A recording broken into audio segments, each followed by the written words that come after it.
Amigos, bem-vindos ao podcast da Paróquia de Palhais, Santo António, na Diocese de Setúbal, Portugal.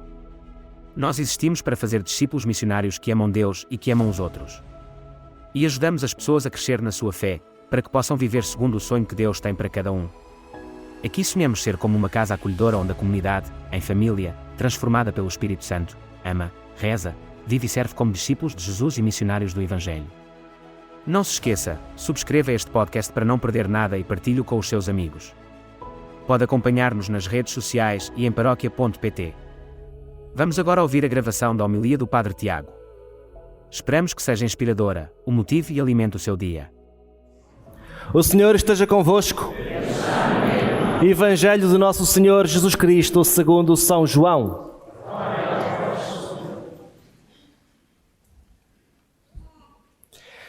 Jesus disse aos seus discípulos: Eu sou a verdadeira vide, e meu Pai é o agricultor. Ele corta todo o ramo que está em mim e não dá fruto, e limpa todo aquele que dá fruto para que dê ainda mais fruto. Vós já estáis limpos por causa da palavra que vos anunciei. Permanecei em mim, e eu permanecerei em vós. Como o ramo não pode dar fruto por si mesmo, se não permanecer na videira, assim também vós, se não permanecerdes em mim. Eu sou a videira, vós sois os ramos. Se alguém permanece em mim e eu nele, esse dá muito fruto, porque sem mim nada podeis fazer. Se alguém não permanece em mim, será lançado fora como o ramo e secará. Esses ramos apanham-nos, lançam-nos ao fogo e eles ardem. Se permanecerdes em mim e as minhas palavras permanecerem em vós, pedireis o que quiserdes e ser-vos-á concedido. A glória do meu Pai é que deis muito fruto, então vos tornareis meus discípulos. Palavra da salvação. Há 2000 anos,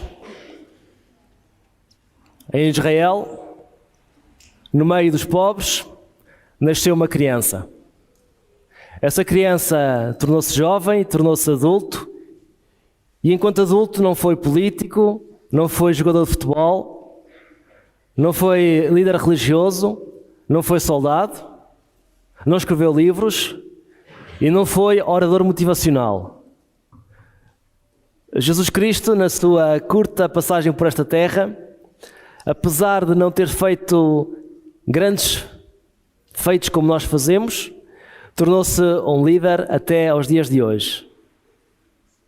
Alguém que ainda hoje influencia a arte, a música, o cinema, a cultura, a arquitetura. Jesus Cristo ainda hoje está aqui a trabalhar no meio da sociedade, mesmo no meio daqueles que não acreditam nele. Mesmo os ateus são influenciados por Jesus, através de algumas leis, da democracia e até mesmo por estarmos em 2024. Jesus Cristo, inteligente como é, deixou um movimento de pessoas, um pequeno grupo de homens e mulheres, a Igreja. E essa Igreja, que somos nós, já filhos dos filhos dos filhos, somos nós a Igreja, somos esse movimento fundado por Jesus. E a palavra movimento diz tudo.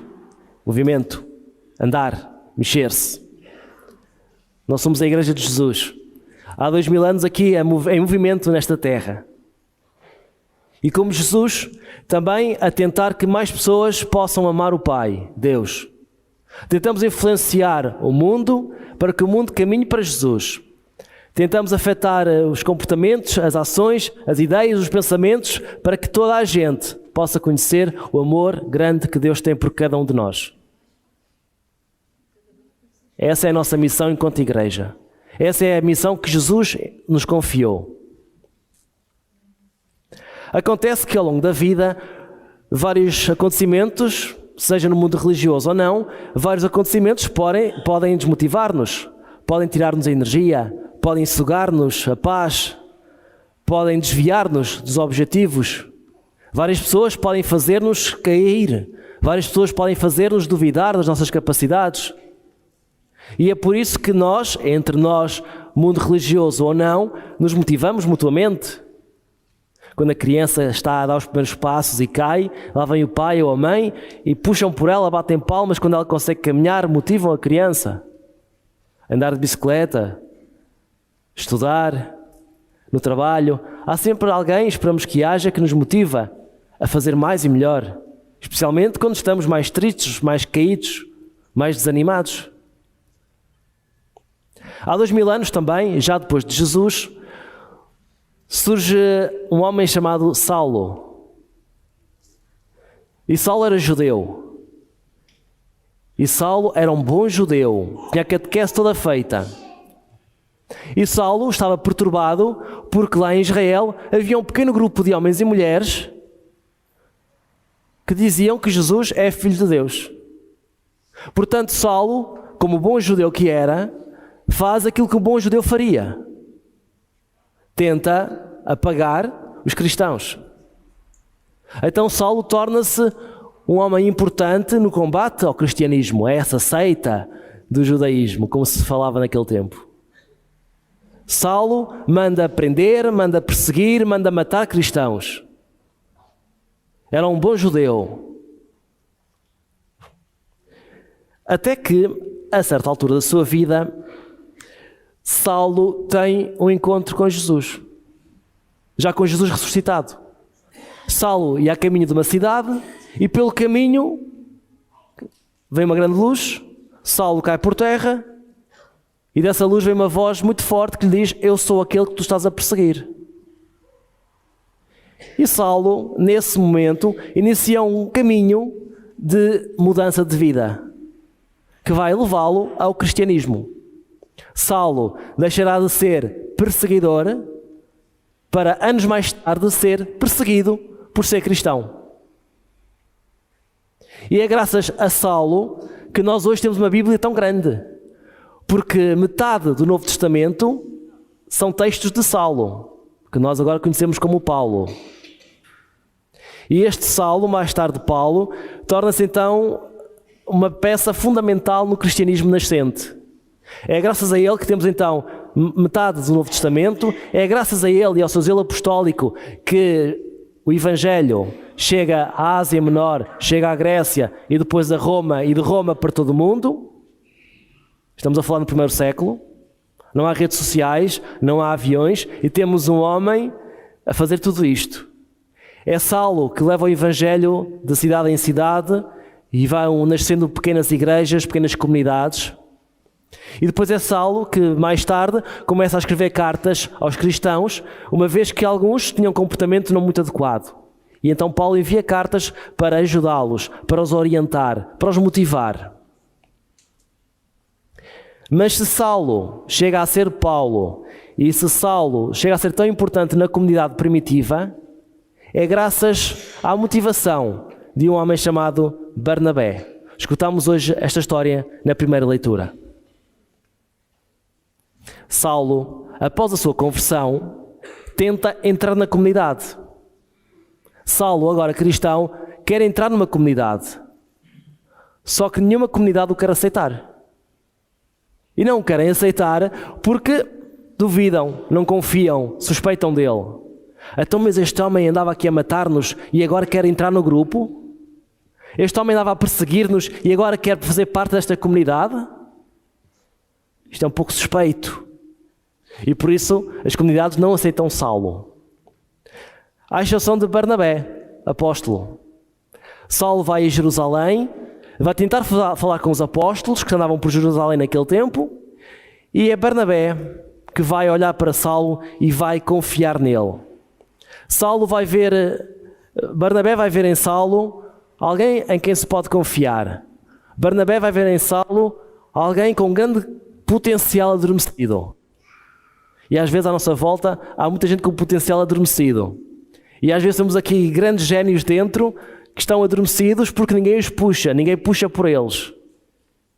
E Barnabé torna-se interessante porque vai picar Saulo, vai fazê-lo despertar, vai torná-lo um grande homem, um grande apóstolo.